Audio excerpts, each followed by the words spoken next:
What is up, everyone? It is me, your favorite actor, Marc Chouen, here for an episode of Shot of Wrestling Interview Edition. So, today's guest, I have an absolute badass. This girl, she will tear you limb from limb in the middle of that ring, right? With a smile on her face. I have seen it firsthand at BCW. Ladies and gentlemen, give it up for the spiteful brute, Harleen Lopez. Harleen, how are Hey, you doing? hey, what introduction? What the hell? How are you? I do my best. I'll do my best. Like, it's partly it's because you don't tear me apart limb from limb with a smile on your face. You didn't even piss me off yet, so you're good. You're on the safe I still have plenty of time. zone. So Harleen, thank you. Welcome back to the show here. Last time, we got to know about like, your veganism, your activism. You taught me about Oreos, so that was cool. But let's get to know you about the wrestling side of you here. Um, Ooh, so I see what you do on social media, right? It's a little bit different from like what I see other people do. You're a big, if not huge, supporter of wrestling in general, of your fellow wrestlers, your colleagues, other promotions. I've even noticed you like share a lot of people that like you're not necessarily working the show, which is yeah. so selfless. I think that's awesome that you do that. Is that something like is this just something for like you genuinely just from your love of the business? Is it kind of like strategic to get your name out there? Like, why do you do why don't I see other people doing that? Well, I don't know why other people don't do it more so. I don't know necessarily it's like a strategy. Like if it's Right. something they're teaching in wrestling school, it's freaking genius. But I've never been taught that. Um, I if you could see like around me, I love professional wrestling for my reasons for a long time. Like I've been around it and I've been like infatuated by it, you could say, since like I was like a child. I've said in other interviews to other people as well that like because my family is like huge like wrestling fans back in the day. And I would be in the womb hearing like The Rock and Stone Cold go at it on the microphone, like in the womb, just listening to all that going on. I'm like, I want to be installed in that world. Like, what is that? And I started watching it and started putting my time into it. And I'm just like, I've never been in love with something as much as I've been professional wrestling. Like, I Wow. feel bad for all my exes, honestly. But yeah, it's something that I've just been so passionate about for so long. And I know a lot of people are out there that say, like, I love professional wrestling. And I'm not discounting or discrediting them at all. Everyone loves professional wrestling in their own way. But I feel like I love it in a way where it's like, it's more so the aspects of it that not many people, I guess you say, put a light on it, like the physicality and the in-ring stuff. It's like not necessarily just the show part of it, but just like the stuff that happens in the ring. Like, I just love that part. And because I'm a fan of professional wrestling, even when I'm in it, I try my best to support people that I know that are doing as much as they can to get noticed. Like I see it firsthand. Like because we all, when you get into professional wrestling, we all work hard. We all try to put our time and our effort into it, and we try to make it per world. But like, there's always those people that I see put that extra step, and I want to like showcase that as much as I can. There's a lot of wrestling I do not like sometimes. Where we all have our opinions on it, but I try my best on my all my social medias to highlight the things that I love about it the most. And if it's other wrestlers and other companies and what they're doing, I want to retweet. I want to repost it because I want other people to see like, hey, this is the part of wrestling that's actually benefiting the business, and I want them to see that. That's a beautiful answer. Um, Now, what was it like? You say you fell in love with wrestling. It's your first love, and probably it sounds like the only love, which is amazing because like in different ways, like I feel that about acting. Like I don't get me wrong, I love wrestling. Obviously, I'm involved in it, but acting is my number one. Um, what was it about wrestling that made you fall in love with it? If there was one It was particular more thing. so the time when I grew up on it. Most of the time, my family would put on the mainstream stuff, so WWE, and I would guess you could say like TNA at the time. And most of the things they would put on, I necessarily didn't gravitate as much to it, like especially like women's wrestling going on at the time. Like it didn't catch me as much as like the other things. So like I more so fell in love with like the Juicy wrestling, and like that's where I got my fix. And there was just like the physicality of that, and like the people that like take time to build that story in the ring from beginning to end that make me invested. That's the part of it I love.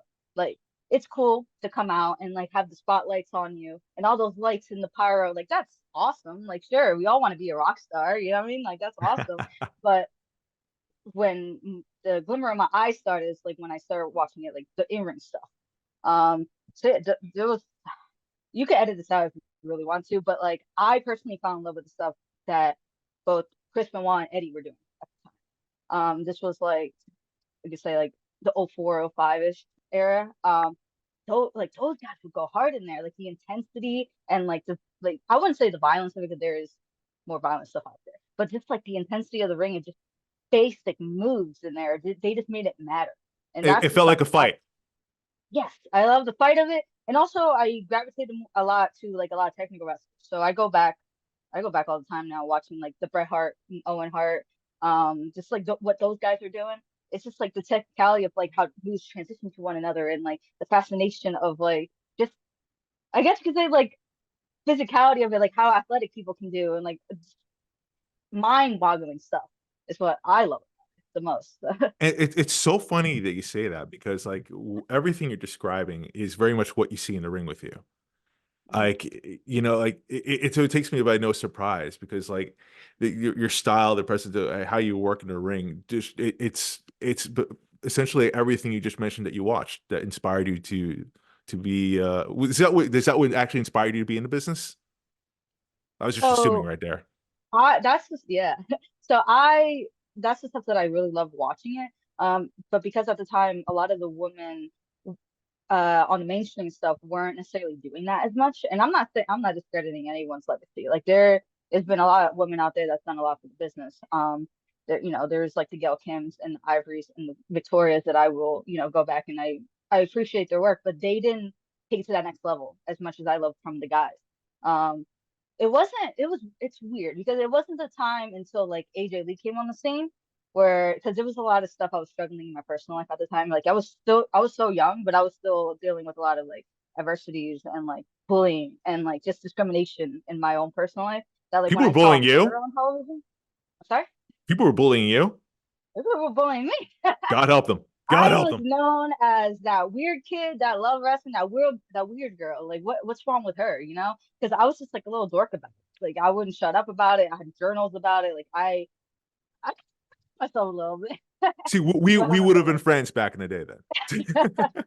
it's different time now, right? Everyone's so open about it though, if we love wrestling now. That's But yeah, what's no, cool about it, though. Yeah. When AJ Lee came on the scene is when something like clicked on me. I'm just like, okay, that's cool. Like maybe it's a possibility that I might be able to do it. And then I see like the four horsewomen start putting on like fantastic matches on NXT. And I'm just like, okay, then maybe I could definitely do it now. Because at the time it was more so it's something I really enjoy doing on my personal time to wait, that could be me one day. So that's how like that kind That's of like awesome. transition. That's awesome. Is there anyone from that group of wrestlers that you said in there that you would love to work with if you had to pick one? Oh.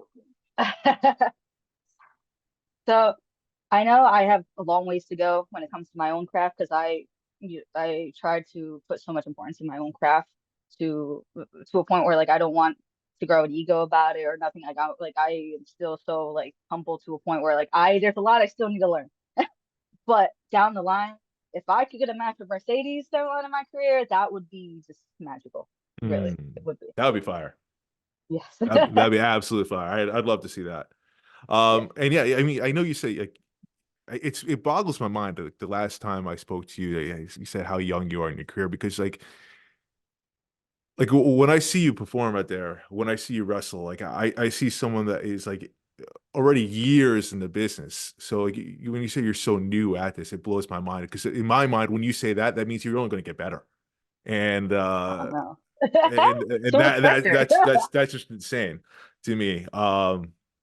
I definitely say like when people ask like who to watch for this coming year in the indie level, like your name's definitely like one of the first out for me to bring up because you are damn good. I'm not just blowing smoke up your ass. You're damn good at what you do. Um, with that being said, I mean, Harleen, you talk about like the love of the business. You talking about some of your idols here. Have you got a chance to like work with anyone? Is there like does a fangirl sometimes still kick in when you're backstage in shows and like you share a locker room with a name that like you've seen on TV? Dude, I feel like there's so many because like I am like You like using the word like you said the word fangirl. I like using the word Mark though. So like I'm still just So like a Mark I fan. didn't know which word to use here. Yeah, Yeah, some yeah, people yeah. take the No, you're word good. You're good. Mark. You're good. Okay. But like there's been many instances like now I'm regularly on LVAC a lot of times. So that's the High Valley Athletic Council. That's in like the Effingham area.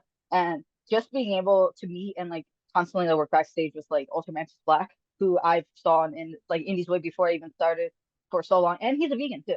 So like That's that's just like awesome. a whole yeah, that's a whole like combination in itself where I was just like when I realized like when I saw his face under like from under the mask, I'm just like, that's him. Oh shit. Oh god. I'm gonna embarrass myself. Oh wait, no. Hello, sir. So like that instance, I've been so lucky. Like within my first year of wrestling, getting to work with Evelise down in Mega Championship Wrestling, Oh yeah. Okay. and I was not scheduled to be a part of that match at all. It was supposed to be Megan Myers, who is another fantastic worker on the indie scene right now. But she had I think like other obligations going on where she couldn't do the match. And I had debuted for Mega not like a few months like before that, not even. And they reached out to me because a lot of people were suggesting my name because they're like, oh, she's like they didn't say like, oh, she's a huge fan. They're more so like, I feel like she is capable of being in that position, which is a lot like pressure, honestly. But then when they reached out to me about it, I was just like, are you serious? I don't. It's like I'm still so new, and it was so much I still needed to learn. Where I was just like, nope, I'm ready. But but that was just a fantastic. Like the whole time out in the match, I was trying not to like I don't even know what the word is, but like just try to like Just get keep your out of shit what I was together. doing. Yeah. So I had to be like, okay, this is just it's any other match. Just stay focused. It's fine. But like no, like she gets like a bad rep for like, a lot of things, and I know very much just personal opinion on a lot of people because of different interactions that she's had with other people. But at least for Mhm. me, like the interaction was all positive, and from the beginning to end, from like before we even started the match to like way after, it was just like an incredible experience because that was someone I watched on TV. Like she was on Tough Right. Enough, she was on all those things, and she knew how to work in the ring. So I was just like, oh god. So that was a moment in itself. What there it is. Oh my god, there's way too many. Way too many. No, that's awesome though. But yeah, you still remain professional. Like, of course, like I've had instances myself on set, like where I work with an actor that like, I've seen on TV that like, so not necessarily idolize. I'll use idolize, sure. Um, but like, yeah, that I aspire to be like. And so like, yeah, internally, I'm just like, oh my god, oh my god, oh my god, oh my god. Hey, how's it going? Nice to meet you. Yeah, right. like, Get it on the front. yeah, you just gotta get it all out of your system, and then like boom, it's right to work. Um, but that's cool. You had that experience as well. So now shifting gears here, we have BCW's Welcome to the Theater, first event of 2024, January 20th at Ridgefield Park, New Jersey. You are in a big matchup here. Your best of three, pretty much. You're facing Nevaeh Chantelle, a rivalry here for you at BCW, 1-for-1. This match, Hmm. though, is a big one because the winner goes on to the Queen of the North tournament. Yes. Talk to me about how you feel about this matchup. Again, 1-for-1 here. What's going to happen in this match? Third time's a charm. Um, Anything different that we should expect to see here? So I just put out a promo yesterday about, and You did. I feel like if you want to get real here, dude, I feel like this is a long overdue situation where I feel like I know I haven't been at BCW that long, but I feel like I've done enough to uh earn the spot, if so. Um earn a spot to like get into like the Queen of the North and just like I've showcased what I can do. I've wrestled when I had like terrible colds going on. Like I was literally dealing with the worst sickness of my life when I was dealing with Nevaeh in the last match and still won. Um I try you can always try to find a way to make the crowd love you and but like it's truly hard because everyone's gonna have a different opinion. Everyone's gonna have a different favorite. Um, but I feel like I've impressed enough that it's honestly time to see them. Like they need to stop overlooking me. They need to stop overlooking my craft and all my hard work that I put in from this point. And even if it's like only been a year, I feel like I've done way more than half of the people that are in that roster right now to showcase myself Ooh. and to go on to advance to the Queen of the North. So and if they don't see that, then that's their loss. It's their loss. And putting BCW management on notice. Hey, I dig it, man. Always Listen, been putting them on I notice. Every promo I've done so far, I put them on notice. I No have my matter own if issues with the governor, so I'm with you, girl. So yeah, when it comes to Saturday, just expect me to just bypass Nevaeh. Because at this point, she is not even worth my time. Queen of the North is worth my time. Wow. I feel like it's time. So yeah, I mean, like, I know you feel the same way. I feel a lot of women wrestlers feel the same way. Queen of the North. I mean, it's prestigious. Like, uh, more often than not, we've seen new women champions like be crowned once they win Queen of the North, the title of Queen of the North. Um, is that the expectation for you? Like, do you plan on going after Vicious Vicky or whoever? I mean, it's going to be Vicious Vicky. Let's be real here. Right. Do you plan on going after I her? know that's your former protege. Yeah, I get it. I'm sorry, I'm stepping over that one, but you When know, you crown Queen of the North, is it you're immediately going to go after her? I've seen some Queen of the North titles, like Christine Marie, for example. She's Queen of the North winner right now. She's taking her time. She's taking her time. Then you've I seen don't want to others go right for it. say too much, but I do know for a fact that I am not resting until I even get an opportunity at that championship. And if it's not that championship, then it's anybody else that's on that roster. Give me Darius Carter. Give me anybody else that you are seen as a worthy competitor on that roster. And I can prove to you that I can hang with every single one of them. Ooh, putting the world champ on notice. Look at Yes. you. I love it. I love it. The audacity here. I'm sure Darius Carter will take exception to that. I also, you said any championship. I did notice on this card, somebody you're quite familiar with will also be there. Brittany Blake. Yes. Could we Yes. expect anything to come of that? I haven't got the answers, but I just know that like I just want to focus on my match first, and then any other shenanigans and possibly chaos that occurs afterward, you just gotta have to wait and see. Wow, Harleen, I'm here for it. Any final words you want to deliver directly to Nevaeh Chantelle? I just say if you are putting in as much work as you believe that you are, then prove it. Prove it to me. Like even if you don't think I'm a nobody, prove it to me and prove it to the BCW audience. That's all I gotta say. There are a few words here. I think that goes to show where Harleen Lopez's mindset is at for the Queen of the North, for the World Heavyweight Championship, even. You are gunning for gold. I believe that. And trust me, my client, Vicious Vicky, she's aware of it too. So if push comes to shove, we shall find out what happens next. But Harleen Lopez, in the meantime, thank you so much for joining the show. Always a pleasure talking to you. Again, someone to watch out for. You know we are. And that's all the time we have for today. For Hollywood Marc Chouen and Shot of Wrestling, goodbye, everyone.